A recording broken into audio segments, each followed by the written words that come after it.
हमारे बीच में बहुत ही ऊर्जावान विद्वत परिषद के मैं कहूँगा आयोजक संयोजक पूज्य आचार्य प्रमोद जी, जिनका मेरे से ठीक पूर्व आप लोगों ने बड़ा ही ओजस्वी और बड़ा ही स्पष्ट उपदेश का पान आप लोगों ने किया, पूज्य आचार्य शिव कुमार शास्त्री जी। मुझे यहाँ तक अपने प्रेम से खींच लिया जिन्होंने, हमारे बहुत पुराने मित्र आदरणीय आचार्य विष्णुदेव जी, और मंच पर दाईं तरफ मेरे उपस्थित हैं।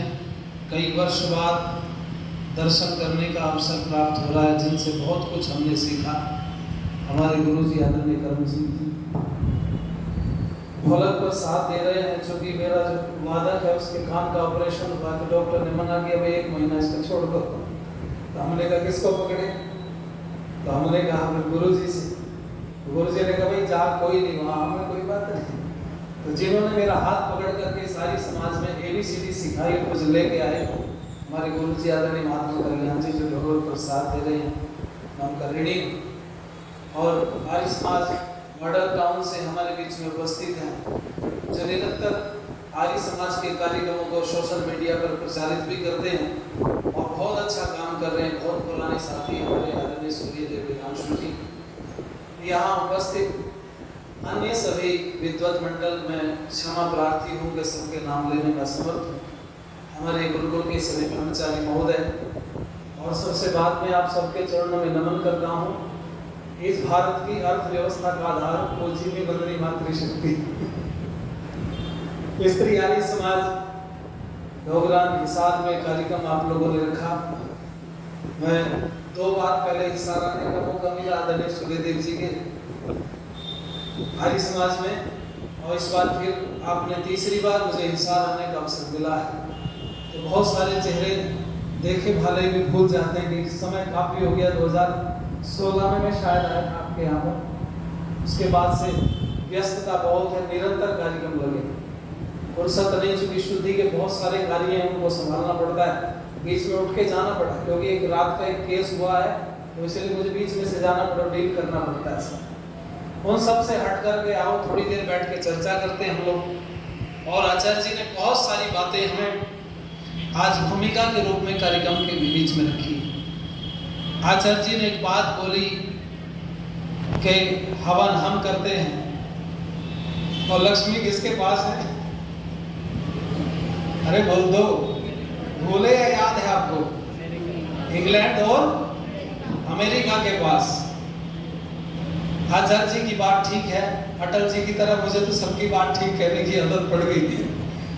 पर एक बात आपको मैं बोलूं, अमेरिका इंग्लैंड वालों की लक्ष्मी दूसरी हो सकती है, पर हमारी वाली ग्रह लक्ष्मी हमारे ही पास है, बीवी हमारे घरों में है, और वो लक्ष्मी हमें चाहिए।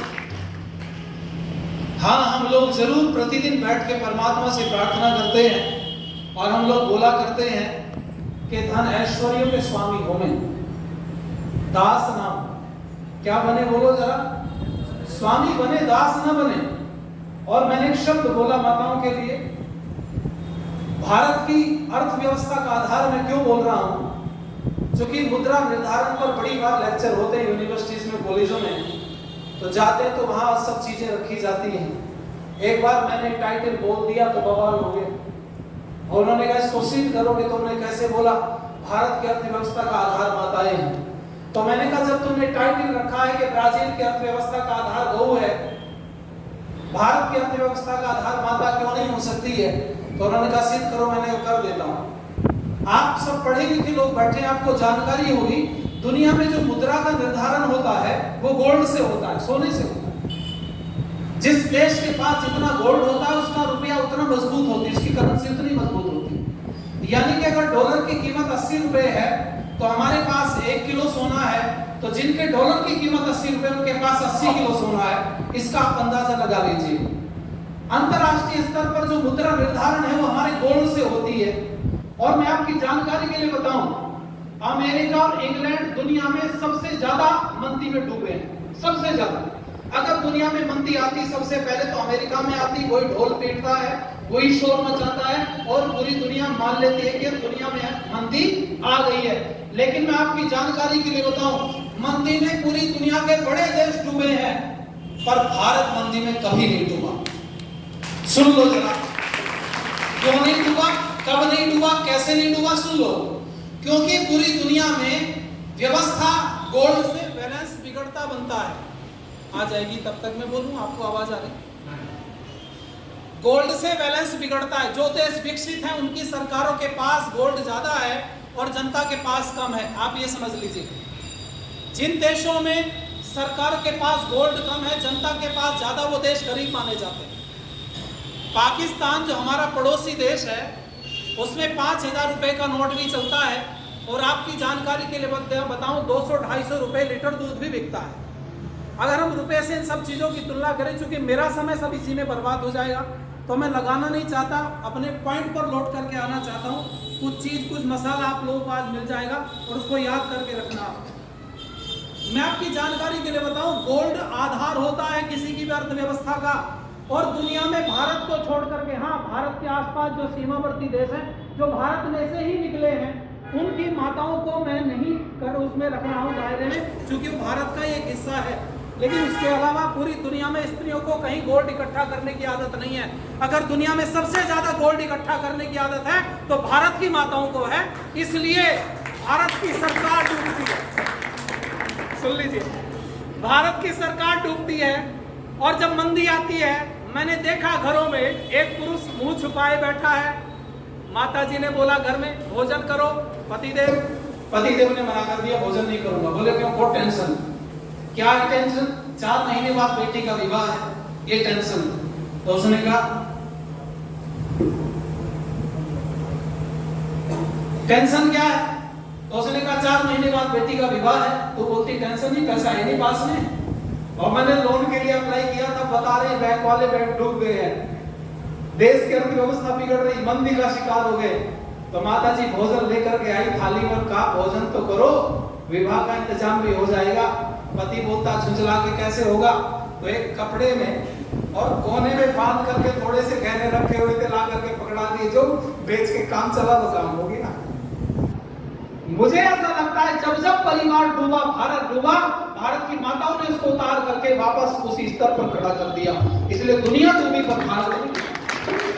अब मैं आपको बताऊं, जब विपरीत परिस्थिति होती है, पुरुष बैठे हैं जो विवाहित हैं, क्यों शास्त्री जी, कई बार जब घर में जरूरत होती है कि आज तो तेल डलवाने के भी पैसे नहीं है, कई बार होता है ऐसी परिस्थिति आ जाती है, हर समय तो जेब में पैसे बनते नहीं है, आते हैं और निकल जाते हैं। तो आपको बताऊं मैं, हमारा बैंक भी यहीं पर है, निर्धारित है। जब घर में कहीं कोई रुपया पैसा नहीं मिलता तो माता पूछती क्या ढूंढ रहे हो? अरे बोले देख रहा हूँ कहीं मिल जाए 150 रुपए। बोले कहीं नहीं मिलने वाले, मैंने सब देख लिया, कहीं कुछ छोड़ते नहीं, जो आता है सब उड़ा देते हो।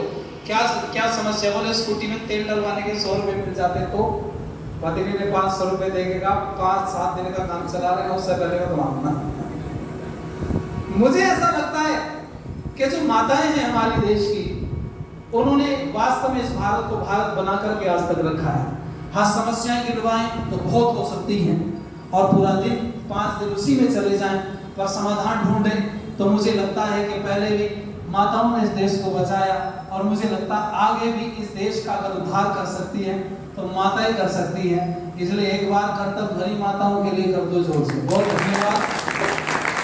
आओ, एक गीत की लाइनें मैं समर्पित कर रहा हूँ, बहुत पुराना गीत है, कुछ छुट्टी छुटाई से मुझे कभी कभी लाइनें याद आती, मैं गुनगुनाता हूँ। आज भी गाड़ी में 7 घंटे सफर किया, बीच में नींद आई, गाड़ी लगा के सो गए, 2 जने थे साथ में। पुलिस वालों ने उठाया, क्या मामला? मैंने कहा मामला कुछ नहीं, नींद आ रही थी, गाड़ी लगा के सो गए। मैं उठा तो मेरे को एक गीत की लाइनें याद आई और सुनिएगा, अच्छा लगेगा। वो आए तो शेर की तरह थे पुलिस वाले, पर जब उन्होंने कपड़े देखे तो फिर नम्र हो गए थोड़े से। और मुझे ऐसा जी वो गीत की लाइनें याद आ गई, अच्छा लगेगा आप लोगों को। अरे देश का छोटा बड़ा कैसा दीवाना हो गया, देश का छोटा बड़ा कैसा दीवाना हो गया, रास्ता कहते हैं ऋषियों का पुराना हो गया। ऋषियों का पुराना हो गया। रास्ता कहते हैं ऋषियों का पुराना हो गया।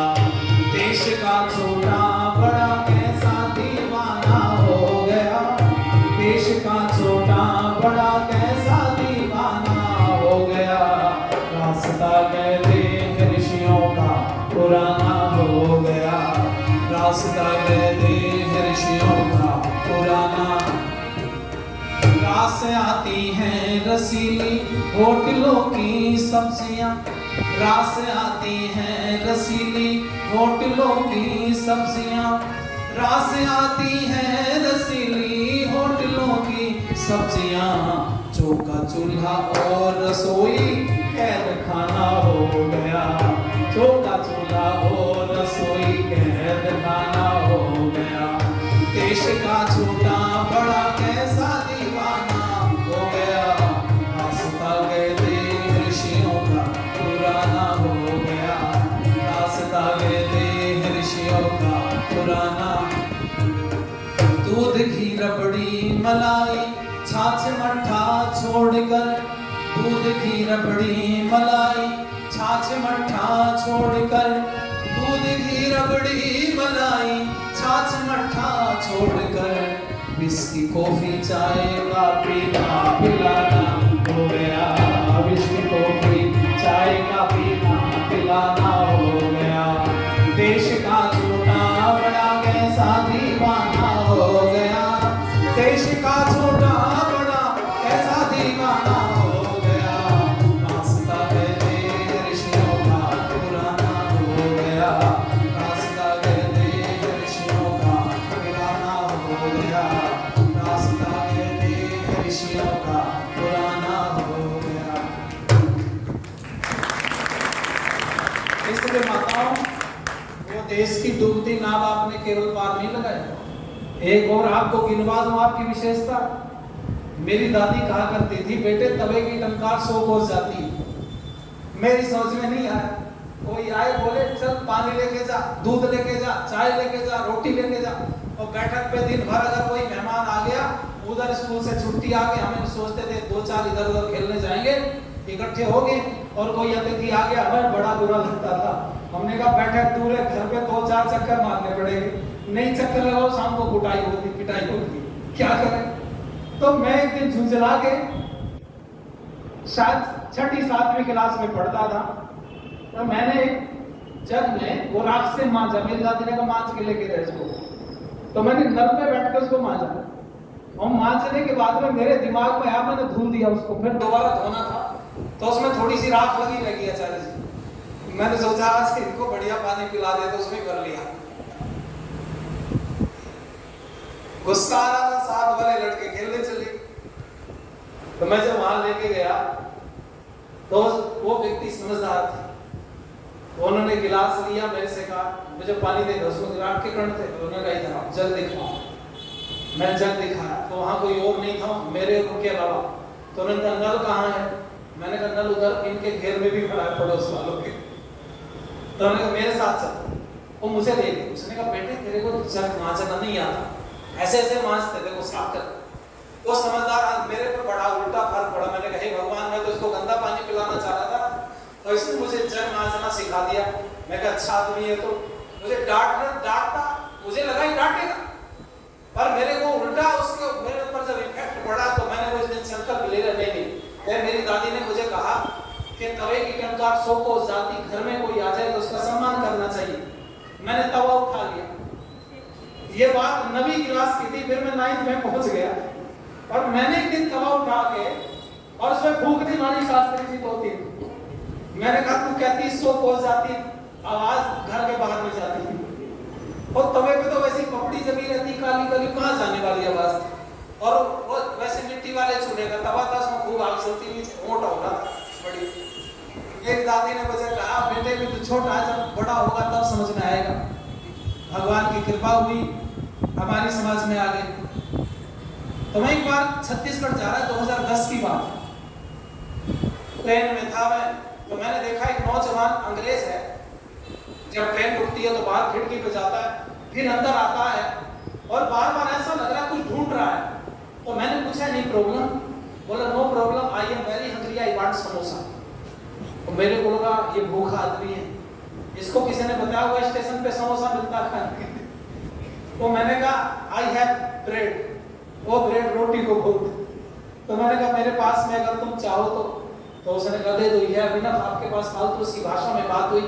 क्या मैंने उसकी रोटी के ऊपर वो आलू रख दिए, सूखे आलू घर से बनवा के लाया था, मेरी माँ ने बना के दिए थे। तो उसने वो रोल बनाया, वो काट काट के खाया, और खाने के बाद में कहा आपकी माँ का कोई फोटो हो?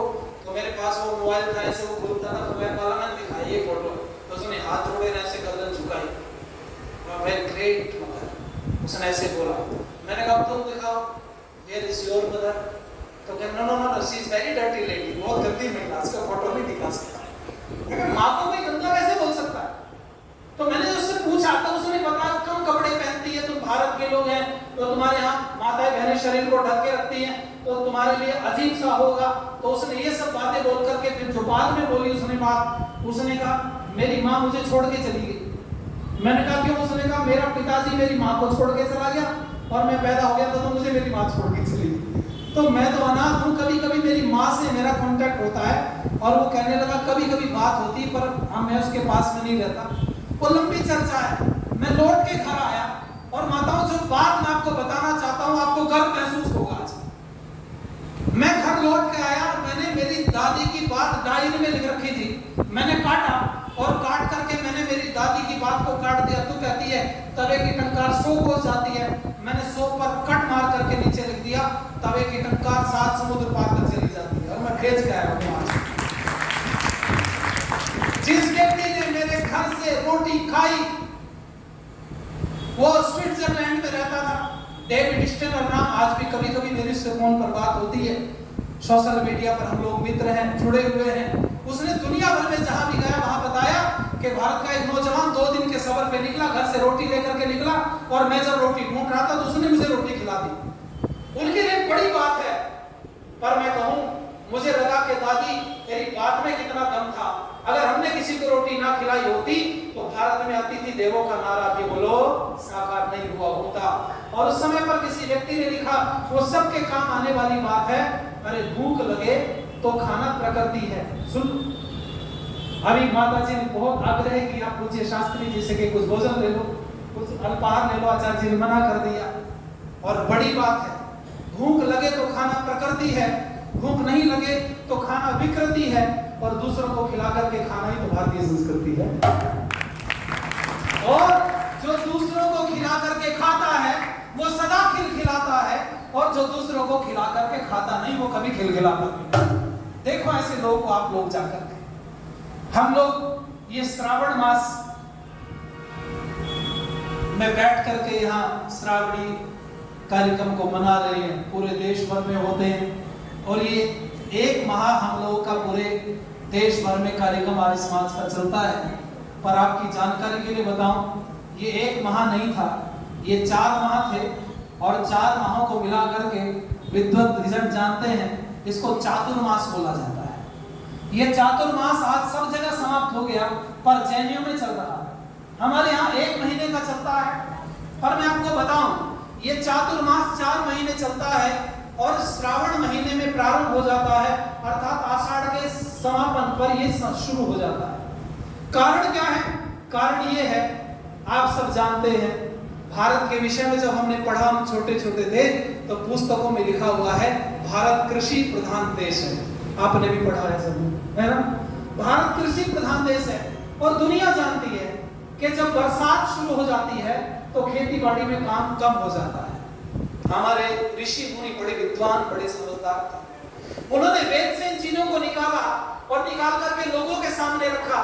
क्योंकि सब लोग इस बात को कहते हुए रहते हैं कि भाई खाली दिमाग शैतान का घर होता है, खाली व्यक्ति लड़ने झगड़ने का, उल्टे काम करने का काम करता है, तो कहा खाली ना रहो, फिर क्या करें, व्यस्त हो जाओ। आप व्यस्त में क्या करें, खेती में तो काम है नहीं, तो काहे में व्यस्त हो। तो फिर ऋषि मुनियों ने कहा कि हमारी जो परंपरा चलती आ रही है, हर एक सृष्टि में जैसे चलती है, जैसी सृष्टि की शुरुआत से चलती है, उसी परंपरा को हम लोगों को निर्वहन करना है। और 4 महीने चातुर्मास घोषित करके कहा, इन 4 महीनों में सत्संग करो और सत्संग सुनो।